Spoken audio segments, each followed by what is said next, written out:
بیان فرمایا ہے کہ ایک روزے دار کو اپنے روزے میں چند چیزوں کا ضرور اہتمام کرنا چاہیے۔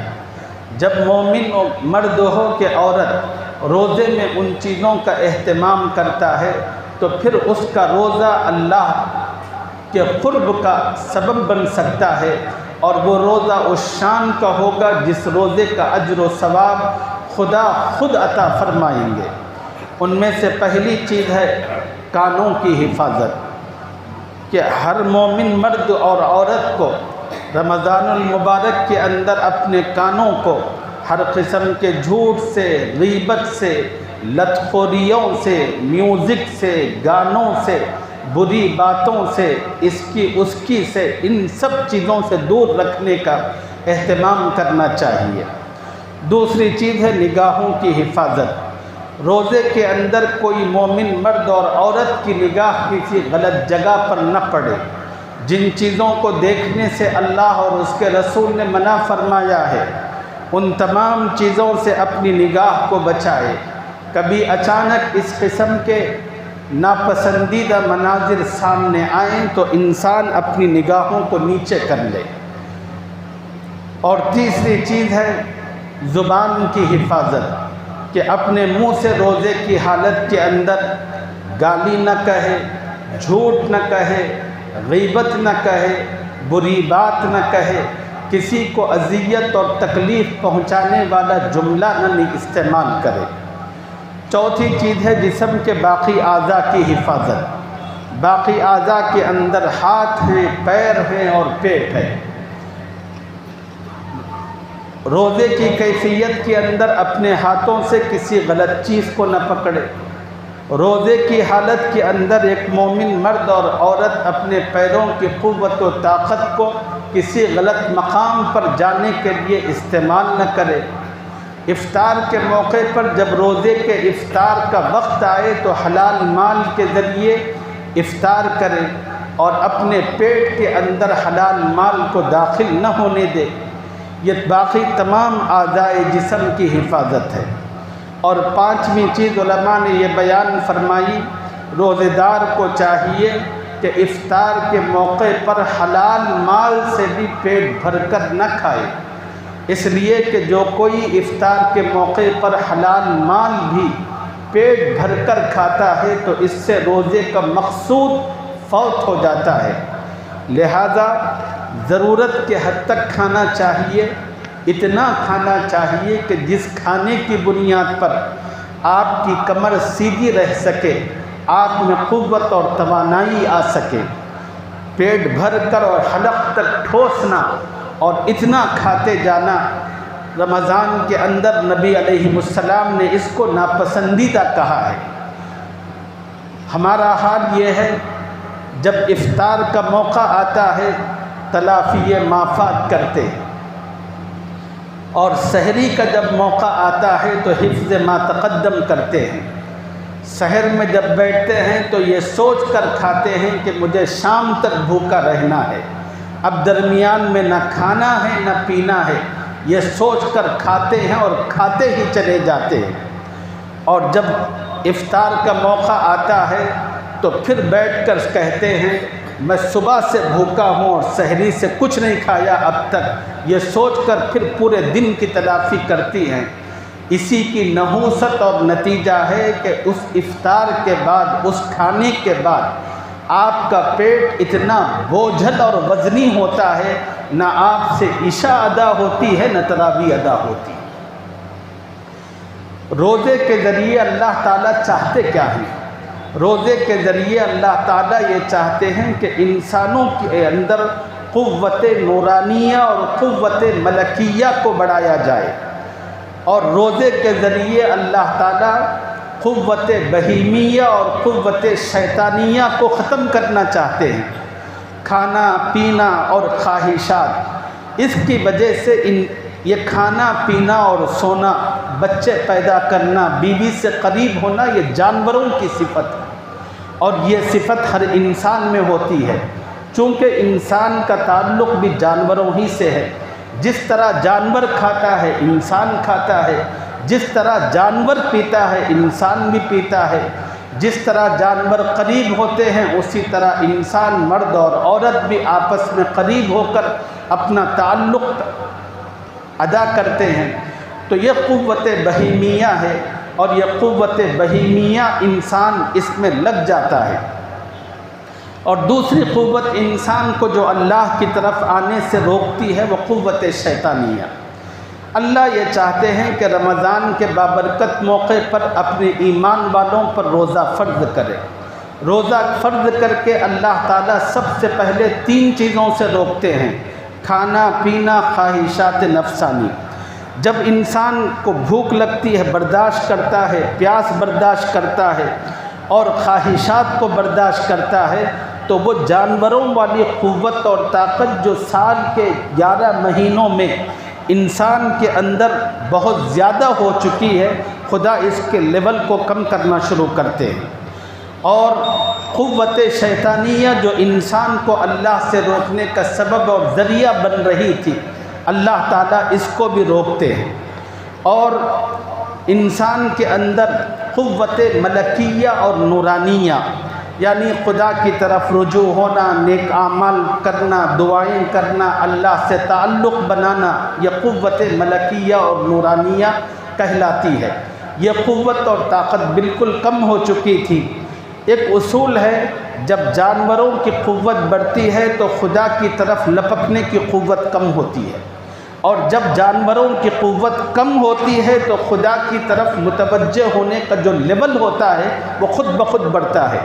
یہ روزوں کو فرض کرنے کا بنیادی مقصد اللہ کا یہی ہے، انسانوں کے اندر سے جانوروں اور شیطانوں کی جو قوت اور طاقت ہے، اس قوت و طاقت کو کم کیا جائے اور قوت نورانیہ اور ملکیہ کو انسان کے اندر بڑھایا جائے۔ اسی مقصد کے تحت مشائخ نے لکھا ہے کہ افطار کے موقع پر حلال مال کے ذریعے سے بھی کسی مومن کو بہت زیادہ کھانے کا اہتمام نہیں کرنا چاہیے۔ کھانا ضرورت کے حد تک ہو۔ جب کوئی مسلمان مرد اور عورت ضرورت کے حد تک کھانا کھاتا ہے تو اس کی طبیعت بھی ٹھیک رہتی ہے، اس کی قوت نورانیہ بڑھتی ہے، شہوانیہ اور بہیمیہ کم ہوتی ہے، اور انسان گناہوں سے چھٹکارا پاتا ہے، خدا کا قرب حاصل کرتا ہے اور اللہ کی رضا اور خوشنودی کا مستحق بنتا ہے۔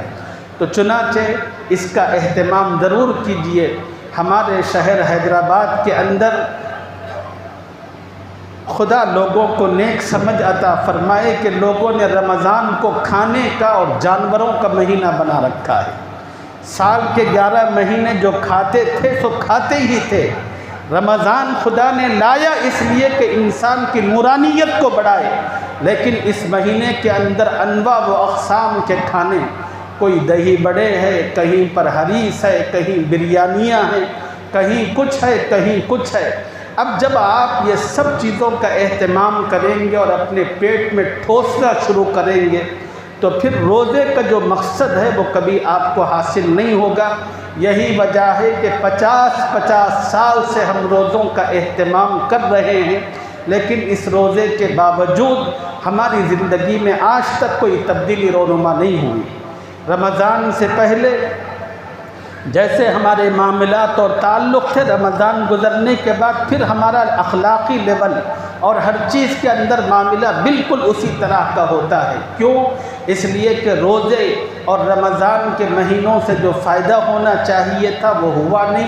کیوں نہیں ہوا؟ اس لیے کہ اس مہینے کے اندر روزے جن آداب کے ساتھ کرنے تھے ہم نے اس طرح نہیں کیے۔ چھٹی اور آخری بات مشائخ نے روزے کے آداب میں یہ بیان فرمائی ہے، روزانہ کا روزہ ختم ہونے کے بعد ایک روزے دار کو ڈرتے رہنا چاہیے۔ پتہ نہیں میں نے تو اللہ کی توفیق سے روزہ رکھا، میرا یہ روزہ میرے مالک کے پاس قبول ہوگا کہ نہیں ہوگا، کہیں ایسا تو نہیں ہوگا میرا مالک میرا روزہ میرے منہ پر لپیٹ کر مار دے اور کہہ دے کہ مجھے تمہارے روزے کی اور اس طرح کی چیز کی کوئی ضرورت نہیں۔ اس لیے روزے دار کو ڈرتے بھی رہنا چاہیے، مگر اللہ کی رحمت سے مسلسل امید رکھنا ہے کہ میرا اللہ ضرور میری محنت کی قدردانی کرے گا۔ میرا اللہ میرے اس عمل کو ٹوٹے پھوٹے عمل کو ضرور قبول کرے گا۔ ہر عمل کے ختم پر ہر مومن کو اپنے عمل سے متعلق ڈرتے رہنا چاہیے۔ یہ فقط روزے کے بارے میں نہیں، نماز کے بارے میں بھی ہے، زکوٰۃ کے بارے میں بھی ہے، خیرات کے بارے میں بھی ہے۔ ہر نیک عمل کے بعد ایک مومن کو ڈرنے کا مکمل اہتمام کرنا چاہیے۔ ایک حدیث رسول اللہ صلی اللہ علیہ وسلم کی اور آپ حضرات کی خدمت میں عرض کروں، نبی علیہ السلام نے فرمایا، بہت سے روزے دار ایسے ہیں جن کو سوائے بھوک اور پیاس کے کچھ حاصل نہ ہوگا، اور بہت سے شب بیدار ایسے ہیں جن کو رات کی شب بیداری کے سوا کچھ حاصل نہیں ہوگا۔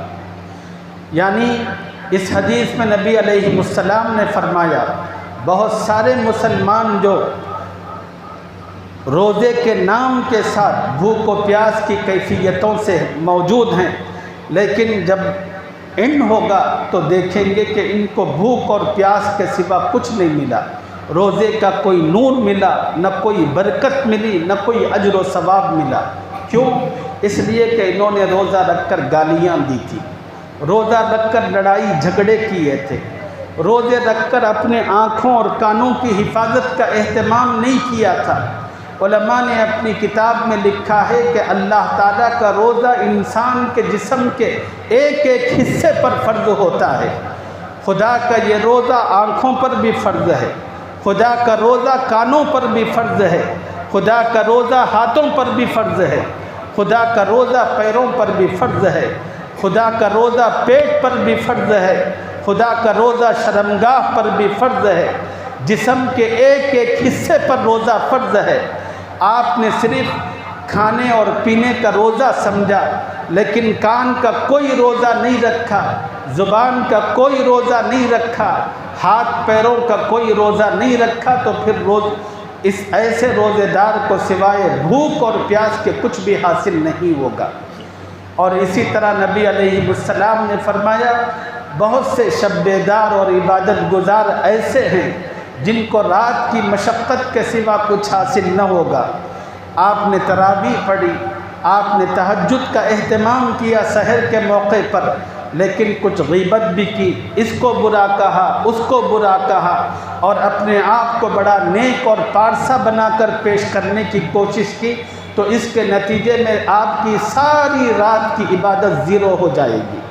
اس سلسلے میں ایک واقعہ آپ کی خدمت میں عرض کرتا ہوں۔ ایک بہت بڑے بزرگ اور عالم گزرے ہیں، شیخ سعدی رحمۃ اللہ علیہ۔ وہ اپنا واقعہ اپنی کتاب میں بیان کرتے ہیں، جب وہ چھوٹے تھے ان کے والد نے فجر کی نماز کے موقع کے لیے اپنے بیٹے کو جگایا۔ بیٹا اٹھا اور وضو بنا کر باپ کے ساتھ مسجد چلا گیا۔ نماز پڑھ کر شیخ سعدی اپنے والد کے ساتھ اپنے گھر آئے تو دیکھا کہ گھر کے اندر باقی جو اور لوگ تھے وہ سو رہے تھے۔ تو حضرت شیخ سعدی کہتے ہیں، میرے دل کے اندر ایک عجیب کیفیت آئی، اور میں نے اپنے والد سے کہا کہ دیکھو، سب کے سب مردوں کی طرح پڑے سو رہے، اور ایسے لگ رہا ہے کہ یہ کوئی گھر نہیں بلکہ قبرستان ہے۔ شیخ سعدی کہتے ہیں کہ بس میں نے اتنا کہا، میرے والد میرے قریب آئے اور آ کر کہنے لگے کہ بیٹا، تو یہ جملہ کہنے کے مقابلے میں سونا تیرے حق میں زیادہ بہتر تھا۔